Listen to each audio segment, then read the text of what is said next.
ওয়াকাফ অ্যাক্ট আমি না মানো ওয়াকাফ অ্যাক্ট আমি না মানো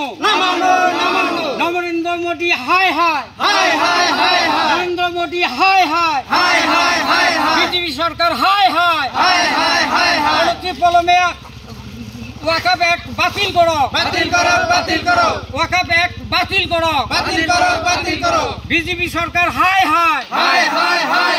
আরএমসি জিন্দাবাদ আরএমসি জিন্দাবাদ আরএমসি লং লিভ জিন্দাবাদ ওয়াকাফ অ্যাক্ট বাতিল করো ওয়াকাফ অ্যাক্ট বাতিল করো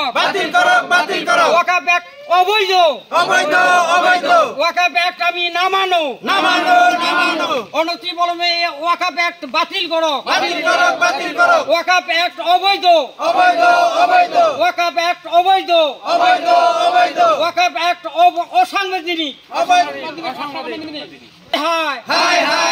বিজেপি সরকার হায়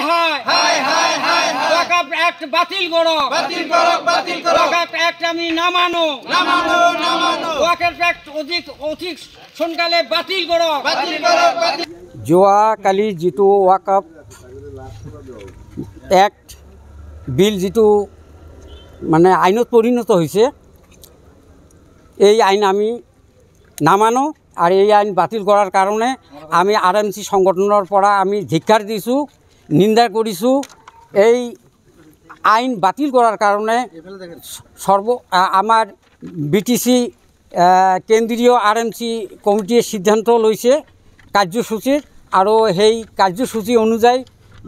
বিটিআৰৰ 10টা ডিস্ট্ৰিক্টত আজি প্ৰতিবাদ সাব্যস্ত হৈ আছে এই মৰ্মে আমি পৰ্বতজোড়া ডিস্ট্ৰিক্টে এই প্ৰতিবাদী কাৰ্যসূচী হাতত লৈছোঁ আৰু আমি এই কাৰ্যসূচীৰ মাজেদি আমি কেন্দ্ৰীয় চৰকাৰক আমি মেছেজ দিব বিচাৰিছোঁ অনতি পলমে এই ওয়াকাফ অ্যাক্টখন বাতিল কৰিব লাগে আৰু আমি এইখন অসাংবিধানিক আৰু এইটো অবৈধ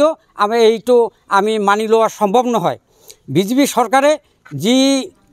মাইনৰিটি মুছলমান মানুহৰ প্ৰতি যি বিদ্বেষ ভাৱ পোষণ কৰিছে সেইটো বৰ লজ্জাজনক আৰু মানি লোৱা সম্ভৱ নহয় আজি খালি এই বিলখন পাছ কৰাই নহয় ইয়াৰ উপৰিও যিটো উচ্ছেদকাপ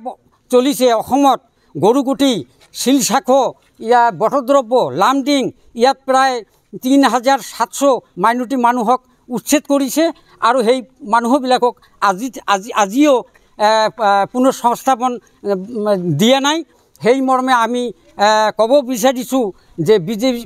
বিজেপি চৰকাৰ মাইনৰিটি বিৰোধী আৰু অনতি পলমে এই যিটো মাইনৰিটিৰ প্ৰতি জোৰ জবৰদস্তিয়া যিটো এক্ট যিটো ওয়াকাফ এক্ট জাপি দিছে এইটো বাতিল কৰিব লাগে আৰু এইটো আমি কেতিয়াও মানি নলওঁ আৰু যদি এই পৰিপ্ৰেক্ষিতত যদি এই আইনখন বাতিল কৰা নহয় তেনেহ'লে এই আৰএমচি থ্ৰুতে আমি সমূহৰ ৰাইজক এটা মেছেজ দিম আপোনালোকে সকলো মাইনৰিটি মানুহে দলবদ্ধ হৈ আজি এই আমাৰ প্ৰতিবাদ কাৰ্যসূচীত ওলাই আহক কাৰ্যসূচী আমি হাতত লৈ আমি জঙ্গী প্ৰতিবাদৰ কাৰ্যসূচী হাতত ল'ম আমি সহযোগী হিচাপে আমি প্ৰয়োজন হ'লে তেনেকুৱা ডিচিজন ল'ব লাগিব তেতিয়া যিটো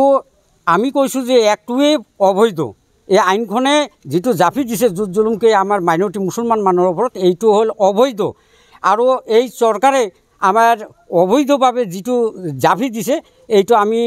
কেতিয়াও মানি নলওঁ এইটো খালি আমাৰ বিটিআৰ বা পৰ্বতজোড়াতে নহয় অসম বা গোটেই সৰ্বভাৰতীয় এটা মাইনৰিটি মানুহৰ সমস্যা আৰু বাকী ষ্টেটবিলাকতো এই